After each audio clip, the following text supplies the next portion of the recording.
నమస్తే, నా పేరు రామకృష్ణ. మీరు చూస్తున్నారు అగ్రిటెక్ తెలుగు. మనం ఇప్పుడు వచ్చేసి లంబసింగిలో ఉన్నాము. ఇక్కడ ఆర్జే స్ట్రాబెరీ ఫార్మ్స్లో అయితే కనుక గోల్డెన్ బెర్రీ అయితే సాగు చేస్తున్నారు. ఇప్పుడు ఇది వచ్చేసి గోల్డెన్ బెర్రీ ప్లాంట్. ఇక పూర్తిగా ఎక్కువ ప్లాంట్స్ అయితే లేవు, అయిపోయింది. కాబట్టి ఇది వచ్చేసి మనం చూస్తే కనుక మన పొలాల్లో ఉండేటువంటి కలుపు మొక్క, ఈ బుడబుచ్చకాయ అంటుంటాం కదా, అలాగే సేమ్ అలాంటి ఆకులే అలాంటి కాయలే కలిగి ఉంటుంది. కాకపోతే ఈ కాయ అనేది చాలా ఎక్కువ సైజ్ అవుతుంది.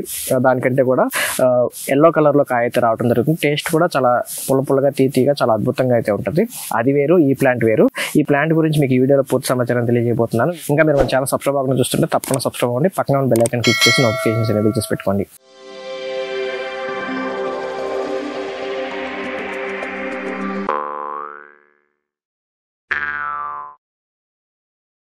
మన దగ్గర ఉన్నటువంటిది ఇది గోల్డెన్ బెర్రీ. ఇది ఏంటంటే ప్లాంట్స్ తోట అయిపోయింది కాబట్టి ఒక మొక్క చిన్నదే ఉంది. మామూలుగా అయితే ఇది దాదాపుగా 3 అడుగుల వరకు కూడా ఎత్తు పెరుగుతుంది. ఇది ఒకసారి నాటిన తర్వాత 4 నెలలకైతే క్రాప్ స్టార్ట్ అవడం జరుగుతుంది. 365 డేస్లో ఏ సీజన్లోనైనా వస్తుంది. పర్టికులర్ సీజన్ అంటూ ఏం లేదు. అయితే వింటర్ సీజన్లో మాత్రం కాయ సైజ్ ఎక్కువ వస్తుంది, ఈల్డింగ్ కూడా ఎక్కువ వస్తుంది.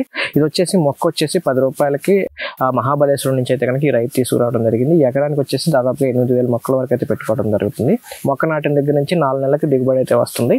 ఒక మొక్క నుంచి కేజీ ఇప్పుడు ఫ్రూట్స్ వరకు అయితే తీసుకోవచ్చు. ఇటు ఫ్రూట్స్ ధర అయితే కనుక ఇప్పుడు ఇది లంబసింగి ప్రాంతంలో సాగు చేస్తున్నారు కాబట్టి విజిటర్స్ వస్తారు కాబట్టి వాళ్ళకైతే కనుక కేజీ 100 రూపాయలకి అమ్మటం జరుగుతుంది. అదే మార్కెట్లో బయట స్టాల్స్లో లేకపోతే స్టోర్స్కి అమ్మాల్సి వస్తే కనుక కేజీ 50 రూపాయల వరకు అయితే రైతు అమ్మగలుగుతున్నాడు. అయితే సంవత్సరానికి మొత్తం పంట కాలంలో వచ్చేసి 6 నుంచి 8 టన్నుల వరకు అయితే దిగుబడి రావడానికి అయితే అవకాశం ఉంది. ఒక మొక్క నుంచి కేజీ వస్తుంది కాబట్టి. అయితే ఇది న్యాచురల్గా పండేటువంటి పంటే.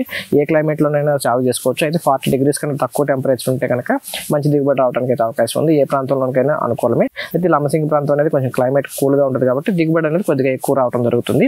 ఇక దీనికి మెయింటెనెన్స్ కానీ ఏదైనా కానీ చూసుకుంటే కనుక రెగ్యులర్ ప్లాంట్స్ లాగానే మిగతా ఎరువులు అయితే ఇచ్చుకోవడం జరుగుతుంది. ఇక ఈ పెస్ట్ కానీ అన్నీ కూడా నార్మల్గానే వస్తుంటాయి, పెద్ద అతిగా ఏమి రావు. అయితే మొత్తం మెయింటెనెన్స్ అయితే మొక్కలు వచ్చేసి ఒకసారి నాటుకుంటే కనుక 3 సంవత్సరాల వరకు దిగుబడి రావడం జరుగుతుంది. అయితే ఒకసారి దిగుబడి తీసుకున్న తర్వాత మొత్తం ప్రూనింగ్ చేసేస్తే మళ్ళీ సీజన్కి ఒక 4 నెలల తర్వాత అట్లా కాపు అయితే మళ్ళీ రావడం స్టార్ట్ అవుతుంది. సంవత్సరంలో ఒకసారి మాత్రమే కాపు అయితే తీసుకోగలుగుతాం. ఎప్పుడైనా సరే సీజన్తో అయితే సంబంధం లేదు. అయితే వింటర్లో మాత్రం ఎక్కువ రావడానికి, సైజ్ ఎక్కువ రావడానికి అయితే అవకాశం ఉంది. తర్వాత వచ్చేసి మనం దీన్ని విత్తనం నుంచి కూడా డెవలప్ చేసుకోవచ్చు. విత్తనం నుంచి డెవలప్ చేసుకున్నప్పుడు ఈల్డ్ రావడానికి కొంచెం లేట్ అవుతుంది. దిగుబడి అనేది కొద్దిగా తక్కువగా ఉండేటువంటి అవకాశం ఉంది. ఇది నర్సరీలో డెవలప్ చేసినటువంటి ప్లాంట్ అయితే కనుక 4 నెలలకు ఖచ్చితంగా ఈల్డ్ అయితే రావడం జరుగుతుంది. మంచి క్వాలిటీ, క్వాంటిటీ అయితే రావడం జరుగుతుంది. ఇక కాయ సైజ్ కనుక చూసుకుంటే కనుక ఇప్పుడు ఇది సరిగా మెయింటైన్ చేయలేదు, చివరిలో ఉంది కాబట్టి కాయ సైజ్ అనేది కొంచెం నార్మల్గా ఉంది. మామూలుగా అయితే కనుక దాదాపుగా చిన్న సైజు నిమ్మకాయ సైజ్ అయితే రావడానికి అవకాశం ఉంది ఎక్కువగా వింటర్ టైంలో. ఎకరానికి కేజీ వస్తే మనం కనుక మార్కెట్లో 50 రూపాయలు కనుక అమ్ముకోగలిగితే కనుక దాన్ని బట్టి ఒక 8 టన్నులకి ఎంత దిగుబడి వస్తుంది అనేది దాన్ని బట్టి అయితే రావడం జరుగుతుంది. అయితే ఎక్కువ మొత్తంలో కనుక సాగు చేస్తే కనుక మార్కెట్ చేసుకునేటువంటి ఇబ్బందులు అయితే ఉంటాయి. ఇదేంటంటే బాగా హెల్త్ పరంగా చాలా మంచి, దీంట్లో ఉన్నటువంటి న్యూట్రిషన్ వాల్యూస్ అనేది మంచి రిచ్ అని చెప్పొచ్చు. సి విటమిన్ కానీ, ఏ విటమిన్ కానీ అన్నీ కూడా బాగుంటాయి.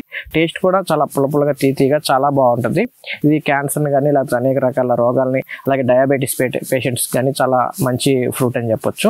ఇది ఎక్కువగా ఏంటంటే ఒక లంబసింగి ప్రాంతంలో సాగు చేస్తున్నారు కానీ మిగతా ప్రాంతాలలో కూడా సాగు చేయొచ్చు. కానీ మార్కెట్ అనేది కొంచెం ఇబ్బంది అవుతుంది. ఇంత మొత్తంలో ఎక్కువ మొత్తంలో బయట మార్కెట్లో ఈ ఫ్రూట్ అనేది టేబుల్ ఫ్రూట్గా అంత అలవాటు లేదు కాబట్టి భారీ మొత్తంలో ఆదాయం వస్తుంది అనేది చెప్పలేము. ఇదేంటంటే ఎకరానికి వచ్చేసి ఖర్చులు పాడు ఒక 3 లక్షలు, అంటే 8 టన్నులు కనుక దిగుబడి రాగలిగితే కనుక కేజీ 50 రూపాయలు కనుక అమ్ముకోగలిగితే కనుక 4 లక్షల వరకు అయితే మనం ఇన్కమ్ తీసుకోవచ్చు. 4 లక్షల్లో మెయింటెనెన్స్ కానీ ఏదైనా సరే 1 లక్ష రూపాయలు తీసేయచ్చు.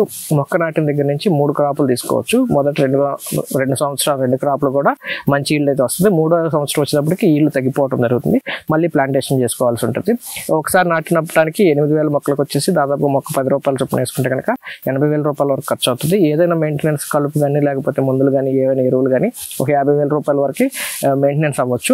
అలాగే మళ్ళీ తర్వాత సంవత్సరం కూడా మెయింటెనెన్స్ ఒక 50,000 అవుతుంది. అయితే ప్లాంటేషన్ ఖర్చు అయితే ఉండదు కాబట్టి తర్వాత 3వ సంవత్సరం కొంచెం ఈల్డ్ తగ్గుతుంది. కనీసం 5 టన్నులు అయినా దిగుబడి రావచ్చు. కాకపోతే మొక్క ఖర్చు తగ్గుతుంది కాబట్టి కంటిన్యూ చేయొచ్చు 3 సంవత్సరాల వరకు. ఇక తర్వాత అనేది దిగుబడి రావడం కష్టం అని చెప్పొచ్చు. ఇదేంటి చూశారు కదా, ఈ గోల్డెన్ బెర్రీకి సంబంధించి మాక్సిమం ఇన్ఫర్మేషన్ అయితే మీకు ఇవ్వడానికి ట్రై చేశాను. దీనికి నెక్స్ట్ ఇయర్ నేను లంబసింగి వచ్చినప్పుడు అయితే కనుక ఈ రైతు పూర్తిగా ఫుల్ ఎడ్జ్డ్గా అయితే తోట అయితే ఉంటుంది.